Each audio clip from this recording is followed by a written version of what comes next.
नमस्कार प्यारे साथियों, मैं विवेक पांडे प्रेप साथी के आपके इस प्यारे से यूट्यूब चैनल पर आप सबका स्वागत और अभिनंदन है। ईएमआरएस की तैयारी कर रहे हैं या तो इसके पहले आप लोगों ने प्राप्त कट ऑफ को क्वालिफाई नहीं किया या क्वालिफाई करके मुख्य परीक्षा में जा रहे हैं या ईएमआरएस में आप नौकरी प्राप्त करना चाहते हैं, तो पूरी जानकारी आपको इस वीडियो में मिल जाएगी। थर्ड फेज की नई भर्ती के संबंध में मैं आपसे बात करूंगा और वर्तमान समय का परिणाम चूंकि आज जारी हो चुका है, अब इसके मुख्य परीक्षा के संदर्भ में हमारी आपसे कुछ बातचीत होगी इस वीडियो में कि मेंस एग्जामिनेशन का क्या होगा मेरे दोस्त। एक बड़ी घोषणा के संदर्भ में हम बातचीत करेंगे सबूत के साथ और आपको बताएंगे कि कौन कौन विद्यार्थी इस परीक्षा में अब आगामी समय में बैठ पाएंगे और कब तक ये नई भर्ती आने की संभावना है। इसका विज्ञापन क्या अगस्त में आ सकता है क्या क्या वास्तव में इसका विज्ञापन अगस्त में आने वाला है? तो पहले तो मैं आपको बता दूं, ईएमआरएस होता है एकलव्य मॉडल रेजिडेंशियल स्कूल। इसके फेज वाइज वैकेंसीज निकलनी थी, जिसके संदर्भ में एक एडवाइजरी देख सकते हैं आप, ये वित्त मंत्रालय के द्वारा, मिनिस्ट्री ऑफ फाइनेंस के द्वारा जारी की गई है। ये बजट है 2023-24 का जो दिया गया था, उसके संदर्भ में ये बातचीत की गई थी कि एकलव्य मॉडल रेजिडेंशियल स्कूल्स जो हैं उसमें 3 फेज में पूरी भर्ती आएगी। 38,800 टीचर्स इसमें भरे जाएंगे, जिसमें 740 एकलव्य मॉडल रेजिडेंशियल स्कूल्स काम करते हैं। 3.5 लाख ट्राइब स्टूडेंट्स उसमें पढ़ते हैं, शिक्षा प्राप्त करते हैं। और ये जो रिक्रूटमेंट है टीचिंग और नॉन टीचिंग दोनों पोस्ट के लिए एमआरएसएस में की जाएगी। और यहाँ पर जो फेज फर्स्ट का रिक्रूटमेंट है वो हो चुका है, बच्चे ज्वाइनिंग ले चुके हैं, सैलरी ले रहे हैं। सेकंड का अभी एग्जाम हुआ है, आप लोगों में से भी कई विद्यार्थियों ने एग्जाम दिया होगा और आज बीते रात कट ऑफ भी जारी कर दी गई है, वो भी आप लोगों ने देख लिया होगा। जो विद्यार्थी चयनित हो चुके हैं मुख्य परीक्षा के लिए, आप हमसे संपर्क कर सकते हैं। मैं भी लास्ट में बताऊंगा संपर्क सूत्र क्या है। हिंदी विषय के लिए मैं आप लोगों को ट्रीट करता हूं।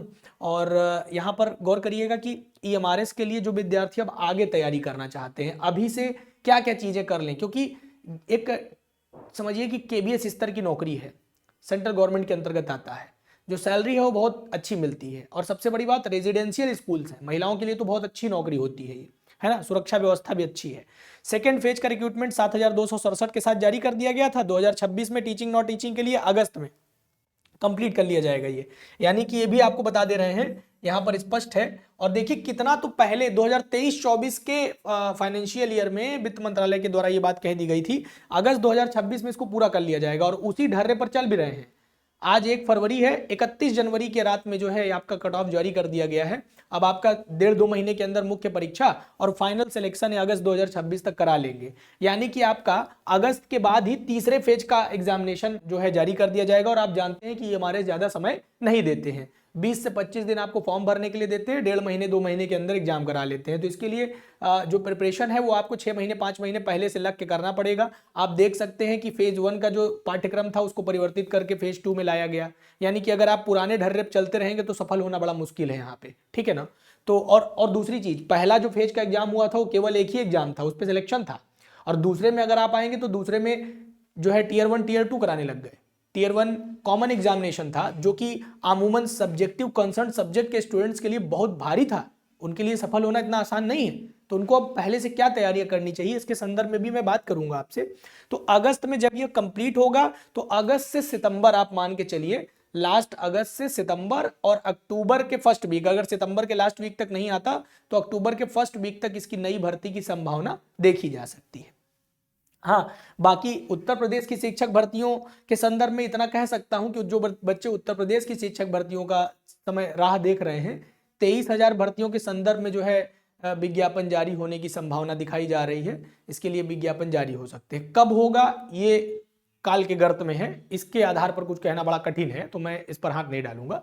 हाँ, इस साल होने की संभावना बहुत प्रबल है, क्योंकि गरीब की थाली में पुलाव आ गया है, जाकर पता करो चुनाव आ गया है, तो निश्चित रूप से तो देखने को मिलेगा, ठीक है। प्राइमरी एजुकेशन के अंदर प्राइमरी भर्तियां भी देखने को मिल सकती हैं, बहुत ज्यादा मात्रा में तो ना सही, लेकिन ये तो वही मैंने कहा ना कि काल के गर्त में है, जब होगा तब होगा, देखा जाएगा। अच्छा, फिलहाल अब देखिए, तो इस वैकेंसी के संदर्भ में जो थर्ड फेज की वैकेंसी है ये भी बताई जा रही है कि जो है subsequently vacancies will be filled in the third phase of recruitment will be assessed depending upon additional schools। अगर कोई और नए विद्यालय ऐड किए गए तो थर्ड फेज में और भर्तियां बढ़ सकती हैं। और जो है depending upon the additional schools that are likely to be made functional in the subsequences academic year. तो उस वर्ष के एकेडमिक ईयर में जो नए स्कूल जोड़ लिए जाएंगे उसके संदर्भ में अगर देखें तो भर्तियों में बढ़ोतरी भी की जा सकती है। देखिए EMRS Eklavya model residential schools teaching non teaching दोनों प्रकार की भर्तियां करते हैं। कोई भी स्नातक युवा एटलीस्ट स्नातक किया हुआ है अगर उसने कम से कम वो नॉन टीचिंग वैकेंसीज में तो बैठ ही सकता है। क्लर्क हो गया, वार्डन हो गए, और भी दुनिया भर की जितनी चीज़ें हैं उसके पदों के लिए आप विज्ञप्ति जारी होती है। मैं पूरा आपको बता देता हूँ कौन कौन बच्चे इसके कैसे कैसे तैयारी करें। अभी इस बार अगर आप देखेंगे तो इस बार की जो परीक्षा हुई है वो 2.5 घंटे की थी। प्रीलिम्स एग्जामिनेशन था, प्रीलिम्स के बाद मेंस एग्जामिनेशन था, और उसमें ये चीज़ें पूछी गई थी। अच्छा, आप एक बात तो ये भी है कि क्या इसमें भी तो नहीं परिवर्तन कर दिया जाएगा। देखिए 2 फेज में एग्जाम तो अब होंगे, लगभग सभी परीक्षाएं अब 2 फेज में होंगी। रिटन एग्जामिनेशन होने की अब संभावना नहीं बल्कि एक जरूरत बन चुकी है वर्तमान समय की कि रिटन एग्जामिनेशन कराया जाए, ताकि एक फेयर एग्जामिनेशन हो और फेयर वॉर हो सके और हमको ट्रू कैंडिडेट्स मिल सकें, सफल कैंडिडेट्स मिल सकें, ऐसे कैंडिडेट मिल सकें जिसकी शिक्षक भर्तियों में आवश्यकता भी है। तो ठीक है, लिखित परीक्षा की तो मैं मतलब सम्मान करता हूं, इस बात का मैं सहमत हूं कि होना चाहिए। अब ये प्रीलिम्स एग्जामिनेशन क्वालिफाई करने के लिए फॉर एग्जांपल अगर कोई बच्चा हिंदी माध्यम से, हिंदी पढ़ा हुआ बच्चा है, मान लीजिए उसने यूजी पीजी हिंदी से किया, हिंदी सब्जेक्ट से उसको टीचर बनना है, अब वो ये सब चीजें तैयार करके बैठ जाए। हाँ, एसएसटी से है तो तैयार करके बैठ जाए, इंग्लिश से है तो भी तैयार करके बैठ जाए। अगर आप अभी तक नहीं सोच रहे थे ऐसा तो आप सोचिए, समय की मांग है। सामान्य जागरूकता के 10 प्रश्न पूछे जाएंगे, तर्क क्षमता के 15 प्रश्न, आईसीटी का 15 प्रश्न, शिक्षण अभिवृत्ति का 30 प्रश्न, और जो प्रांत ज्ञान है इसको डोमेन नॉलेज कहते हैं। डोमेन नॉलेज में 2 चीजें आएंगी, प्रैक्टिकल बेस्ड साइकोलॉजी आपसे पूछी जाती है और एनईपी 2020 संबंधित प्रश्न पूछे जाते हैं। ये पूरे दोनों मिला के 30 प्रश्न होते हैं। और तो और इस बार तो आउट ऑफ सिलेबस भी चले गए थे। ये एनसीएफएससी से 600 पेज का एक डॉक्यूमेंट होता है पूरा, उससे सवाल पूछे थे, दबा के पूछा गया था भाई, है ना। मतलब 7-8 क्वेश्चन जो है पेपर में हमने देखे, मेरे सामने पेपर था, ये पेपर मेरे पास है मेरे हाथ में, और यहाँ पर मैं देख सकता हूँ, यहाँ पर बहुत स्पष्ट रूप से मैंने देखा कि लगभग जो है 7 क्वेश्चन मैंने पूरा मिलाया है अच्छे से, 7 क्वेश्चन यहाँ पर पूछे गए हैं और 7 क्वेश्चन जो है मैंने इस डॉक्यूमेंट से देखा है। तो मतलब समझ लीजिए कि ये डॉक्यूमेंट भी आपको छोड़ना नहीं है। इसके संदर्भ में आपको कुछ कक्षाएं हमारे द्वारा प्रदान की जाएंगी। शिक्षण अभिवृत्ति के संबंध में, आईसीटी के संबंध में तो मैं दावा करता हूं कि 15 सवाल आप एक मैराथन से करके आओगे, इसमें कोई दो राय नहीं है। भाषा की बात करूं तो हिंदी और अंग्रेजी दोनों मिला करके 20 में से 8 अंक पाना अनिवार्य है। मतलब 20 में 8 नंबर पाएंगे तभी आपकी बाकी कॉपियां चेक होंगी, नहीं तो कॉपी नहीं चेक होगी। अब इसी डोमेन पर आपको पढ़ाई करनी है, इसी कैनवास पर आपको अपने सिलेबस को तैयार करना है। एक बार सिलेबस जो है आपको हमारे टेलीग्राम पर मिल जाएगा, आप हमको ज्वाइन कर सकते हैं। और मैं आपको बता दूं कि इसके लिए क्या क्या चाहिए। तो कोई भी ऐसा विद्यार्थी जो स्नातक है, जो ग्रेजुएट है, किसी भी तरीके का ग्रेजुएट है, चाहे वो 4 ईयर प्रोग्राम है, चाहे वो ऑनर्स है, ग्रेजुएशन में मिनिमम 50% नंबर होना चाहिए। इसके बिना इसमें आप नहीं बैठ सकते। साथ में बीएड होना चाहिए, चाहे टीजीटी देना हो चाहे पीजीटी देना हो, दोनों में ही बीएड अनिवार्य है, बीएड को नहीं छोड़ सकते। डीएलएड इसमें मान्य नहीं होता है, टीजीटी पीजीटी के स्तर पे कहीं मान्य नहीं होता। तो बीएड जो है वो 50% अंकों के साथ होना चाहिए, ठीक है। और टीजीटी अगर देने जा रहे हैं तो आपका सीटेट पेपर 2 भी क्वालिफाई होना चाहिए। बिना सीटेट के आप इस परीक्षा में बैठ नहीं पाएंगे। ना क्वालिफाई हो तो इस बार वाले पे फोकस करिए, जो 8 तारीख को परीक्षा होने वाली है, ठीक है। मन लगा पढ़िए। सीटेट को लेकर के आपको हम बहुत सारी जानकारी अपने टेलीग्राम पर, बहुत सारी चीज़ें अपने इंस्टाग्राम पर प्रेषित करते रहते हैं, ठीक है। हमारे डिस्क्रिप्शन बॉक्स में हमारे टेलीग्राम का भी लिंक मिल जाएगा और हमारे इंस्टाग्राम का भी लिंक मिल जाएगा। आप हमको फॉलो करके हमसे डायरेक्ट बातचीत कर सकते हैं। जो भी काउंसलिंग की जरूरत पड़ेगी फ्री ऑफ कॉस्ट ये सुविधा आपके लिए उपलब्ध है।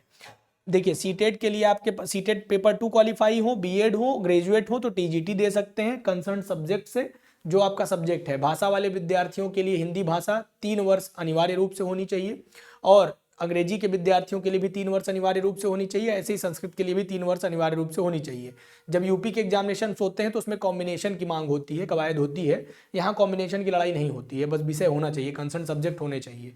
अच्छा, दूसरी चीज़ और समझ लीजिए कि अगर आप एसएसटी के विद्यार्थी हैं तो 2 विषयों पर आपको पेपर देना होता है। 2 मतलब कैसे कि जैसे 4 विषय इसमें दे दिए जाते हैं कि हिस्ट्री के साथ पॉलिटी होना चाहिए, ज्योग्राफी होना चाहिए, कोई 2 जीएस का विषय होना चाहिए, ठीक है। पीजीटी आपका कंसर्न सब्जेक्ट होना चाहिए बस, और बीएड होना चाहिए। कंसर्न सब्जेक्ट और बीएड अगर आपके पास है तो सीटेट की जरूरत नहीं पड़ती है। इसके लिए आप परीक्षा दे सकते हैं, यानी कि आपने परास्नातक कर रखा है जिस विषय से, वह विषय और बीएड करने वाले विद्यार्थियों के लिए यहाँ पे भी वही नियम लागू है। 50% अंक अनिवार्यता यहाँ पर रखी गई है। कैटेगरी कुछ भी हो उससे मतलब नहीं है। अच्छा, उम्र देख लीजिए, कुछ कई विद्यार्थी पूछते हैं सर एज लिमिट क्या चाहिए होती है। तो पीजीटी देने के लिए आपको जनरल कैटेगरी के विद्यार्थियों को 40 वर्ष चाहिए होता है, और अगर आप ओबीसी से आते हैं तो +3 कर दीजिए, SC ST से आते हैं तो +5 कर दीजिए। टीजीटी देने के लिए जनरल कैटेगरी के स्टूडेंट्स के लिए 35 वर्ष की उम्र सीमा चाहिए होती है, अगर आप ओबीसी से आते हैं तो +3 कर दीजिए, SC ST से आते हैं तो +5 कर दीजिए। ठीक उसी तरह से अगर आप महिला हैं, फीमेल हैं, तो फीमेल्स के लिए किसी भी कैटेगरी की महिला है, जनरल से लेकर के ओबीसी SC ST तक, आपको 10 वर्ष की अतिरिक्त छूट दी जाती है। साथ में 10 वर्ष की छूट के साथ ओबीसी कैटेगरी की महिला होने के लिए इस 10 वर्ष की छूट में आप 3 वर्ष की अतिरिक्त छूट ले सकते हैं, कैटेगरी छूट, और SC ST होने के नाते आप 5 वर्ष की अतिरिक्त छूट ले सकते हैं। यानी कि कितना हो गया, 35, 10, 45 और 5 साल और जोड़ लीजिए, तो ये 50 साल तक SC ST कैंडिडेट की महिलाएं, और पुरुष जो है 3 जोड़ लीजिए उसमें। तो इस तरह से आप दे सकते हैं। ये पूरा का पूरा गणित आपको समझ में आ गया होगा। हमारा नंबर है 94 51 17 82 76। ये नंबर है।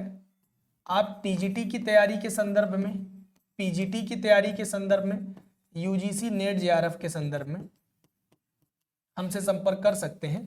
हिंदी विषय के विद्यार्थियों के लिए तो कक्षाएं भी उपलब्ध करा दी जाएंगी। ठीक है, यूट्यूब के माध्यम से फ्री ऑफ कॉस्ट क्लासेस चलेंगी। तो यूट्यूब पर आप क्लासेस करेंगे क्या, PYQs में आपको कराऊंगा, प्लस MCQ कराऊंगा खुद से बना करके, और कुछ क्लास कंटेंट आपके लिए उपलब्ध कराया जाएगा। ठीक है, ये सारी चीजें। और आपके तैयारी के संदर्भ में टीजीटी, पीजीटी और यूजीसी नेट के बच्चों के लिए हिंदी विषय मैं स्वयं देख रहा हूँ। आप मुझे जानते होंगे, हिंदी विषय में लगातार मुझसे पढ़ रहे होंगे, देख रहे होंगे, और बाकी विषयों के लिए भी आप कमेंट करेंगे तो जैसे जैसे संभव हो पाएगा आपके लिए व्यवस्थाएं की जाएंगी। फ्री काउंसलिंग उपलब्ध है, आप किसी भी प्रकार की जानकारी यहाँ से फ्री ऑफ कॉस्ट ले सकते हैं। बस यहाँ पर व्हाट्सएप कर दीजिएगा आपका नाम क्या है और साथ में आपका प्रश्न क्या है, आपका जवाब 24 घंटे के भीतर आपके पास होगा। कोई चार्ज नहीं है, निःशुल्क सेवा देते हैं, मन लगा के पढ़ाते हैं, और विद्यार्थियों का चयन ही हमारी सेवा है। जब कोई बैच लॉन्च होगी तो आपको बता दिया जाएगा। अभी हमारे पास कोई बैच नहीं है, बैच के संदर्भ में कोई बातचीत नहीं होगी। जो भी होगा, जो भी आपकी डिमांड होगी, यूट्यूब पर फ्री ऑफ कॉस्ट कराया जाएगा। उम्मीद करते हैं कि आपको चीजें समझ में आई होंगी। धन्यवाद, नमस्कार, आपका दिन शुभ हो।